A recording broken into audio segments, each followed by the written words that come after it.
Hey folks, my name is Dan Siepmann. I'm the guy that changes the slides, but I'm also a co-organizer of this event, and I just want to practice some gratitude very quickly to say thanks for the people who were instrumental in making this day possible. Right off the bat, I just want to acknowledge that 3 different independent offices from 2 different CUNY institutions came together to make this possible, and I think that's a rare thing, no matter what field you work in. So I just wanted to note that and celebrate it for a second, and that umpteen meetings and conference calls and text messages and emails where I copied way too many people went back and forth to make this possible. And I think that we had some amazing insights and fantastic conversation. So I just want to celebrate that for a second.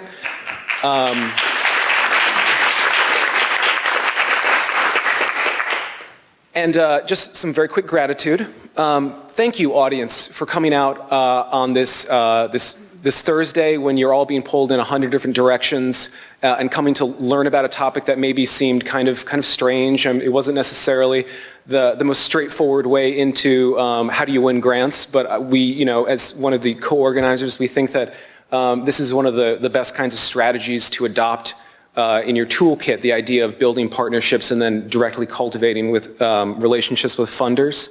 I'd really like to say how much we appreciate the faculty presenters who were the engine that made this thing run, and their expertise and their insights. So thank you, Juan Battle, Peter Eckersall, Brenda Green, Sonia Munchie, Erica Niwa, Greg Cholette, and Keith Wilson. You guys were all fantastic, and I look forward to working with you all very shortly. Thank you, Joy Connolly, for your inspiring words this morning to kick us off. A very super duper special thank you to Edith Gonzalez of the Graduate Center Research and Sponsored Programs Office, and a super duper special thank you to Helen Coe of the Graduate Center Foundation.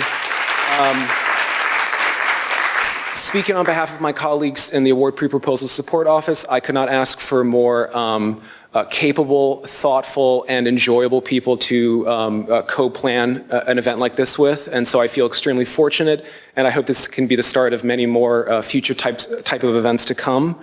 I would like to also thank their staff members that came and helped out today. Ayuni Surratt, Nicole Gallimore from the Graduate Center Research and Sponsored Programs Office, and Barbara Norcia Brahms from the Graduate Center Foundation for all of their hard work making today possible. I'd like to thank my colleagues in the apps office who did a ton of hard work to make this event possible as well. Ingrid Valentin and John Sapogas. Phenomenal colleagues. And finally, I would like to thank the vendors and the Graduate Center offices that made this possible, because I think really they're some of the unsung heroes for conventions like these that make CUNY function and that allow us to have these beautiful spaces and eat this delicious food and have the AV work. So thank you, Restaurant Associates. Thank you, GC Facilities, GC Special Events, GC IT and Media Services, GC Security, and the custodial staff that keeps this building beautiful. So I really want to quickly cover what are some next steps that you could keep in mind as you move forward in your lives, taking all of the inspiring ideas that the presenters shared today. I think first and foremost, if you haven't already yet, get to know your campus grants office and get to know your campus fundraising foundation. They're the people day in, day out whose jobs it is to try to figure out how all the pieces fit together to bring support into your institution, and you should be part of that equation. They're providing support and insight to you as well to help you accomplish your goals.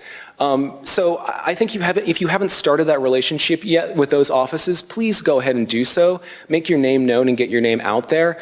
Also, my office, Award Pre-Proposal Support, apps, also provides proposal development help and help with sort of capacity issues related to faculty fundraising. So on the front of your agenda, you'll see that there's a contact email if you would like to speak with us for any ideas that you might have percolating. I would also encourage you, think about what your campus's priorities for growth are and how you can become a part of that agenda. Institutional advancement offices, president's office, provost's office, they're all trying to they're all trying to move in a particular direction to grow and better their institution, and there's no reason that you can't be a part of that conversation. And they're all trying to raise money for those missions as well. So I think, hitching your wagon to what's going on your campus, I think is a really powerful tool. By the same token, I think that you should think about what is happening outside of the university's walls that's relevant to your research. What 501c3s are doing work that resonates with what you're trying to do? What in city government is happening that where there's synergy with where your interests lie? I think that is a really powerful way to think about your next steps as well. And finally, I really encourage everyone to think about your scholarship or creative work as a form of activism or as a type of intervention. And when you make contact with funders, to frame the work that you're trying to accomplish as pushing the needle. And it could be, some needle in some way.